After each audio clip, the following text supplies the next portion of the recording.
हम बात कर रहे हैं आपका हथियार रुकेगा दिल्ली में भ्रष्टाचार। बड़ा सवाल यह है कि क्या अरविंद केजरीवाल ने जो हेल्पलाइन नंबर आज खोली है उससे भ्रष्टाचार रुक पाएगा। आशीष खेतान हमारे साथ हैं, मीम अफजल साहब हमारे साथ हैं और डॉक्टर संबित पात्रा हमारे साथ हैं। आशीष, बड़ा सीधा सवाल है। सवाल यह है कि आप जिस तर्ज पर आज अरविंद केजरीवाल की प्रेस वहां पर जो उन्होंने नारा दिया, जो कुछ भी कहा, उन्होंने कहा कि हम वादे निभाने में विश्वास रखते हैं, नारे देने में नहीं। ये उन्होंने कहा, सीधा निशाना उनका किसकी ओर था हमें बोलने की जरूरत नहीं है। आपने थोड़ी देर पहले कहा था कि ये सारे आपको एक मिनट मैं आपसे सीधे सीधे बोल रहा हूं। आपने थोड़ी देर, ठीक है, सीधा इशारा सरकार की तरफ था, केंद्र सरकार की तरफ था, मोदी की तरफ था। ठीक है, चलिए मैंने बोल दिया।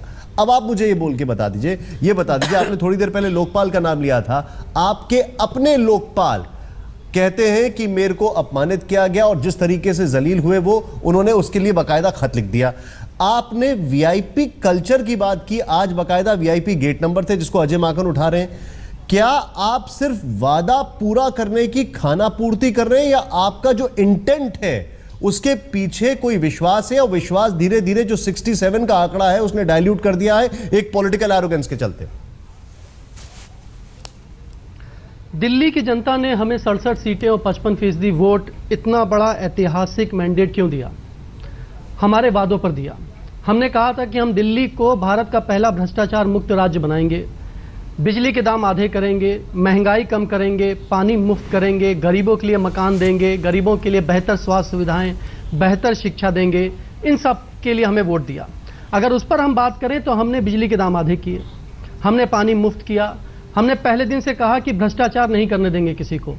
आज मुख्यमंत्री अरविंद केजरीवाल ने भी कहा कि मेरा कोई सगा संबंधी नहीं है, उप मुख्यमंत्री हो, मंत्री हो, प्रिंसिपल सेक्रेटरी हो, कमिश्नर हो, कोई मेरा सगा संबंधी नहीं है। कोई भी भ्रष्टाचार में लिप्त पाया जाएगा तो जेल जाएगा। हम पूर्ण राज्य नहीं है, आधा राज्य हैं, आधी यूनियन टेरिटरी हैं। हमारे अधिकार क्षेत्र में जो कुछ भी है हम वो कर रहे हैं, और जो कुछ भी हमसे बन पड़ेगा वो हम करेंगे करप्शन रोकने के लिए। तमाम तरह की यहां पर बातें हुई। मैं क्योंकि सरकार का हिस्सा हूं तो मैं हल्की बात नहीं कर सकता हूं। 2014 6 मई 2014 5 जजेस की बेंच सुप्रीम कोर्ट ने ऐतिहासिक ऑर्डर पास किया डॉक्टर सुब्रमण्यम स्वामी वर्सेस डायरेक्टर सीबीआई के केस में, और उसमें पैरा नंबर 66 में लिखा, जो सीबीआई के उस समय के एडिशनल सॉलिसिटर जनरल थे सिद्धार्थ लूथरा, उन्होंने सबमिशन दिया कोर्ट में। सवाल था सुप्रीम कोर्ट का कि क्या पब्लिक सेक्टर बैंक या केंद्र सरकार का कोई भी ऑफिसर जो किसी राज्य में पोस्टेड है उसके ऊपर सीबीआई और राज्य की पुलिस का दोनों का जुरिस्डिक्शन है? पैरा नंबर 66 उन्होंने कहा हां। फिर सवाल नंबर 3, क्या यूनियन टेरिटरी में भी स्टेट पुलिस और सीबीआई का बराबर का जुरिस्डिक्शन है केंद्र सरकार के एम्प्लॉयज पर प्रिवेंशन ऑफ करप्शन एक्ट में? Yes, both the state UT police and CBI have jurisdiction over central government employees under PC act. मैं हल्की बात नहीं कर सकता हूं, बाकी लोग हल्की बात कर सकते हैं।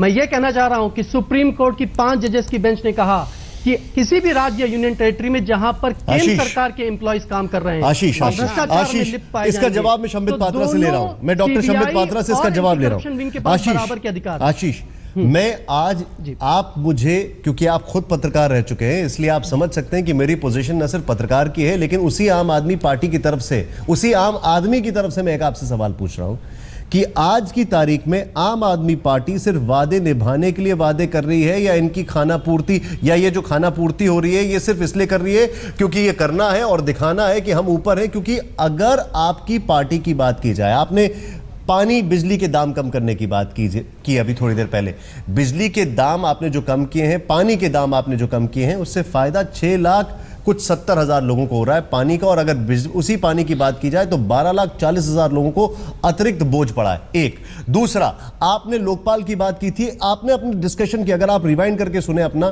डिस्कशन की शुरुआत आपने लोकपाल से की थी। वो लोकपाल बोलते हैं कि मुझे टीवी से पता लगता, मुझे बताया भी नहीं जाता, मेरा कार्यकाल समाप्त नहीं हुआ था। उन्होंने कई सारी चीजें की। मैं आपसे सवाल पूछ रहा हूं कि ये जो आपने हेल्पलाइन की है, अच्छी बात, बहुत अच्छी बात है, सब लोग खुश हैं इससे और ये अच्छी चीज है। लेकिन क्या ये सिर्फ इसलिए किया जा रहा है कि आप कर रहे हैं, आपने वादा किया है, या आपके इसके पीछे एक ग्रेविटी है, एक मंशा है कुछ करने की? क्यों? क्योंकि आपने अभी तक जो जो चीजें बोली उस पर आपकी पार्टी का ये 67 के आंकड़े के बाद एक डुअल फेस दिखाई दे रहा है, चाहे वो वीआईपी बोर्ड क्यों ना हो आज। देखिए, ये तो दिल्ली की जनता तय करेगी कि हम सिर्फ खाना पूर्ति कर रहे हैं कि वाकई जमीन पर काम कर रहे हैं। आपके आंकड़े आपको मुबारक हो, आप जहां से भी आंकड़े लेकर आते हैं। हमारे हिसाब से जो हमने इस देश के कई अखबारों में छपे, आप खुद भी रिसर्च कर लें। सुन तो लीजिए। नहीं, अखबार इतने, अगर राजा हरिश्चंद्र होते और टीवी चैनल वाले इतने राजा हरिश्चंद्र होते तो सरकारों की जरूरत नहीं होती। मेरी बात देखिए, राजा हरिश्चंद्र तो कोई नहीं है, आपके अपने पुराने नेता टेलीफोन कॉल्स सुनाते रहते हैं। खैर वो तो छोड़िए आप। हाँ। निशांत जी, मुझे थोड़ा राजा हरिश्चंद्र के बारे में बोलना है। मैं ये कह रहा हूं कि आपके आंकड़े आपको मुबारक हो। दिल्ली की जनता को पता है कि हम क्या कर रहे हैं। आपने कहा कि आप किसी अखबार से आंकड़े लेकर आए। मैं अखबार के आंकड़ों पर बहस नहीं करता हूं। मैं आपको सारे आंकड़े दूंगा, अगली बार आप आ जाए। आप मुझे बता सकते हैं, वीआईपी बैनर की मैं बात कर रहा हूं आपसे, मैं आपसे लोकपाल की बात कर रहा हूं, आप उसको टच भी नहीं कर रहे, आप उसमें कुछ बोल भी नहीं रहे। सुन तो लीजिए। हाँ, सुन तो लीजिए। अगर हम कोई भी ऐसा वीआईपी कल्चर कर रहे हैं, अगर हमारा कोई भी मंत्री लाल बत्ती की गाड़ी में चल रहा है, अगर हमारा मुख्यमंत्री लाल बत्ती की गाड़ी में चल रहा है, अगर हमारा कोई भी मंत्री जनता से कट गया है, अगर कोई भी ऐसा काम कर रहा है जो लाल बत्ती कल्चर को बढ़ावा देता है, तो आप बताइए, उसके ऊपर कार्रवाई होगी। पहली बात। चलिए, आज जो तालकटोरा स्टेडियम था वहां पर पोस्टर लगे थे, VIP gate number 3, VIP gate number 4। ठीक है, अब ये व्यवस्था तालकटोरा स्टेडियम पर प्रशासन के हाथ में होती है। गेट नहीं, वीवीआईपी। सुन तो लीजिए सर। अगर किसी भी पुलिस वाले ने, क्योंकि कोई भी सीएम का जो प्रोग्राम होता है तो वहां पर जो अरेंजमेंट होता है वो दिल्ली पुलिस करती है। दिल्ली पुलिस अपने आदत के मुताबिक अगर किसी बोर्ड को वीवीआईपी का लेबल लगाती है, दिल्ली पुलिस अपनी आदत के मुताबिक अगर किसी कुर्सी पे वीवीआईपी लगाती है, तो वो गलत है और उसके खिलाफ कार्रवाई होगी। आशीष, ये शो शुरू किए हुए मुझे सिर्फ 37 मिनट हुए। 1 मिनट रुकिए, मुझे देखिए, मैं आपको टोकना बिल्कुल नहीं चाहता। आपने जब शो के पहले हाफ में बोला, मैंने एकदम सुना, लेकिन आप मेरी चीज, अगर आप मेरे सवाल को निचोड़ के बगल से निकल जाएंगे तो सही नहीं लगेगा। देखिए, मैं ऊपर बैनर दिखा रहा हूं, ठीक मेरे ठीक ऊपर। मेरे आपसे सवाल क्या है आशीष, आप प्लीज एक बार लास्ट टाइम मैं आपसे पूछा, उसके बाद मैं अपने और दर्शकों और जो मेहमान है उनसे पूछूंगा। मेरा सवाल यह है कि आज आपकी पॉलिटिकल क्रेडिबिलिटी की बात हो रही है, घूम फिर के आप अभी क्या बोल रहे हैं मुझसे कि दिल्ली पुलिस अगर ये लगाती है। अब मैं एक मिनट, अगर वीवीआईपी का टैग कोई लगा रहा है तो बिल्कुल गलत है। एक मिनट, वीवीआईपी का टैग हमारी सरकार को मंजूर नहीं है। आपके कार्यकर्ताओं ने किसी भी आपके कार्यकर्ताओं ने इस बैनर को फाड़ा, मंच पर आपके कार्यकर्ताओं ने इस बैनर को फाड़ा जो ऊपर लगा है। हम इसकी आलोचना करते हैं। आलोचना तो आप करते हैं, लेकिन आप वीआईपी में गए साहब, आपने आलोचना कर दी, लेकिन आलोचना करने के बाद मलाई भी खा लिया आपने। मैं आपसे ये पूछ रहा हूं, आपने आलोचना कर दी लेकिन मलाई भी खा ली। हम वीवीआईपी अपने आप को नहीं मानते हैं।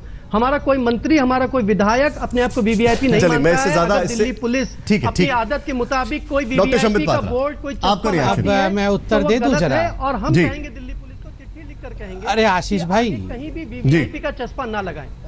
वो तो लगा दिया उन्होंने, या किसने लगाया पता नहीं, मगर आप चले क्यों गए उस सड़क में? फिर आप सारा इंतजाम दिल्ली पुलिस करती है। हाँ, नहीं, वो दिल्ली पुलिस बोलेगी कि आप गड्ढे में कूद जाइए, तो क्या कूद जाइएगा? वो अगर उन्होंने लगा, किसी ने भी लगाया वीवीआईपी और सड़क दिखा दिया, तो राजा हरिश्चंद्र उस सड़क में क्यों चल गए? उनको तो पहले बोर्ड फाड़ देना चाहिए था, और जिसमें लिखा था कि आम जनता का गेट, उसमें चले जाना चाहिए था। इसमें कोई हाथ पकड़ के थोड़ी उनको चला सकता है। मगर मेरा एक और बहुत महत्वपूर्ण सवाल है, किस प्रकार से हल्की बात खुद जो सीएम है वो कर रहे हैं। सीएम ने आज अपने भाषण में क्या कहा? उन्होंने कहा कि मोबाइल हर किसी के ऑफिस में लेके जाना, बाहर लिखा रहता है मोबाइल बैन। आप बताइए आशीष जी, आपकी जो बैठक हुई थी, नेशनल एग्जीक्यूटिव हुई थी, नेशनल काउंसिल हुई थी, उसमें आपने बाहर क्या लिखा था? मोबाइल लेके कोई मत जाना, अंदर कुछ रिकॉर्डिंग नहीं करना, और जो लोग अंदर की बातें ब्लॉक कर रहे थे उनको आपने सड़क पे लाके फेंक दिया। वहां मोबाइल अलाउड नहीं, और यहाँ हर कोई मोबाइल लेके जाना। Absolutely. ये कैसी दो बातें हैं? कहाँ की बात है आपका, बताइए इस पे क्या वो क्या दिल्ली पुलिस ने लगाया था? वहां क्या बैनर दिल्ली पुलिस ने लगाया था कि मोबाइल लेके मत जाना है नेशनल काउंसिल के अंदर? बताइए आशीष जी। मुझे लग रहा है कि आप लोगों को सिर्फ दिलचस्पी, माफ करिएगा संबित भाई, आपको सिर्फ दिलचस्पी पार्टी के आंतरिक मामलों में दिलचस्पी है, और जनता से जुड़े मुद्दे, जो इतना बड़ा कदम दिल्ली सरकार ने आज उठाया है, हेल्पलाइन, आशीष, हेल्पलाइन कि कैसे दिल्ली मैं को डॉक्टर भारत संबित का पात्रा को पहला सेकंड नहीं कर रहा भ्रष्टाचार मुक्त राज बनाएंगे। मैं आपको निशांत, आपको मुझे अपनी बात खत्म करने मैं देने के आपसे लिए आपको मुझे छोटी समय देना पड़ेगा। बोलिए, बोलिए। टोकने से नहीं, आप बार-बार नहीं, आप खत्म नहीं कर पा रहा हूं। देखिए, दर्शक भी समझ रहे हैं, आप सवाल से बच जाते हैं कि दिल्ली को भारत का पहला भ्रष्टाचार मुक्त राज्य, 100% anti corruption state, free corruption से फ्री राज्य कैसे बनाया जाए, इस पर चर्चा थी। और उसमें बार बार पार्टी के आंतरिक मामले पर कि एनसी में क्या हुआ, तो वहां भी तो करप्शन हो रहा होगा। अगर कोई वहां स्टिंग करना चाहता है तो वो अलाउड नहीं है ना। बात सुन लीजिए, बात अगर आपके एनसी के अंदर कोई करप्शन हो रहा हो तो वो क्यों वंचित रहे स्टिंग से? वहां भी तो अलाउड होना चाहिए ना सर। कहां? अगर मोदी के कमरे में बेडरूम में आपको मोबाइल ले जाना आप अलाउ करते हैं? अमित शाह के बेडरूम में आप मोबाइल ले जाना आप बार-बार बेडरूम क्यों चले जाते हैं? बोर्ड लगा दीजिए, आप चुनाव के समय में बेडरूम, ये आप ये बताइए, ये हर बात में बेडरूम क्यों चले जाते हैं? लेकिन वो बहस का मुद्दा नहीं है। ये सरकारें बेडरूम से नहीं चलती है। आप इन्वेस्टिगेटिव जर्नलिस्ट थे, बेडरूम में रहते थे, उसका मतलब ये नहीं है कि हर बार पे बेडरूम करने लगे। आप सरकारी दफ्तर में आ जाइए, वहां पर उससे कोई घूस मांगता है तो उसके खिलाफ कार्रवाई होनी चाहिए और वो घूसखोरी बंद होनी चाहिए, बेईमानी बंद होनी चाहिए। पहले अपने घर में तो बंद करिए। आप इतनी अच्छी चर्चा को बार बार डिरेल करके नहीं हो रहा है, दर्पण दिखाने का काम है। आशीष, मैं आपको रोकूंगा, मैं आपको रोकूंगा आशीष, आपको रोकूंगा रिफ्लेक्शन को और मैं एक आपत्ति भी दर्ज करूंगा यहाँ पर। आशीष, सीधे चलते इस वक्त हमारे खास मेहमान हमारे साथ हैं मीम अफजल जी। अभी तक आपने जो कुछ भी सुना, सीधे सीधे आपकी टिप्पणी। सवाल खड़ा ये होता है, एंटी करप्शन विंग की अगर ये बात कर रहे हैं, अभी तक जो जो बातें हुई आम आदमी पार्टी की वो सब, लेकिन एक बहुत बड़ा सवाल ये खड़ा होता है कि अगर कंप्लेन की बात की जाए तो इसको आगे कहां तक लेके जाएंगे और क्या इसको परस्यू करने में जो एक नियत है वो भी दिखाई देगी?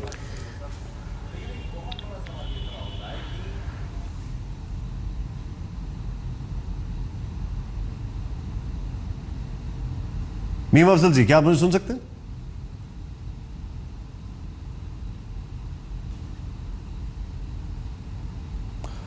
आशीष, एक फैक्ट्स ऑन फिगर्स की अगर बात की जाए, एक हेल्पलाइन दिल्ली पुलिस की है, एक हेल्पलाइन आपकी है।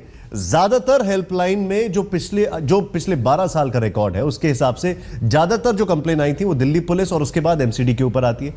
अब आप कैसे एक्शन करेंगे, इसके ऊपर कैसे आगे बढ़ेंगे? मैंने आपसे थोड़ी देर पहले वो वीआईपी वाला सवाल पूछा था, उसका मकसद कुछ और था, आप किसी और तरीके से, उसमें भी आपने जिक्र इस बात का किया कि दिल्ली पुलिस ने लगा दिया। सारा खेल तो वहीं आके रुक जाता है, आप डिपेंडेंट तो इन्हीं एजेंसीज के ऊपर है अल्टीमेटली।